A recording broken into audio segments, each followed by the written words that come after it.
Hello everyone, উত্তরাখণ্ডে এটা আমার third day আর আজকের মিনি ব্লগটা তোমাদের জন্য একেবারে অন্যরকম হতে চলেছে। তো গতকালই আমরা প্ল্যান করেছিলাম যে আজকে আমরা ভোরবেলা ঘুরতে বেরাবো।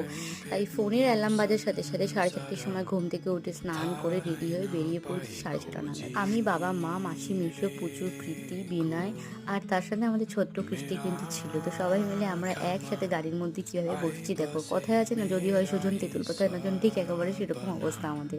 একসাথে জাপটা জপটি করে বসেছি তো ঠিকই, কিন্তু তার সাথে মজাও কিন্তু কম করিনি। একদিকে গান চলছে, তার সাথে নাচানাচি করতে করতে আমরা কিন্তু প্রায় পৌঁছে, তবে এক্সাক্ট কোথায় আছি সেটা তোমাদের বলা হয়নি। তো আমরা যাচ্ছি নৈনিতালের সাইডটায়। এক্সাক্ট নৈনিতাল যাবো না, নৈনিতালের আগের সাইডগুলোতে যাবো, তার কারণ আগে আমরা নৈনিতালে ঘুরে এসেছি একবার। তবে যাওয়ার পথে আমরা একটা দোকান দেখে দাঁড়িয়ে পড়লাম চা খাওয়ার জন্য, আর এই দোকান থেকে আমরা নিয়ে নিলাম চা, তার সাথে পকোড়া আর চাটনি। তো চলো আমরা আপাতত চা খাই, নেক্সট মিনি ব্লগে দেখতে পাবে তোমরা এরপর আমরা কি কি করলাম। তবে হ্যাঁ, সেটা দেখতে হলে তোমাদেরকে কিন্তু আমার চ্যানেলটা এক্ষুনি সাবস্ক্রাইব করতে হবে।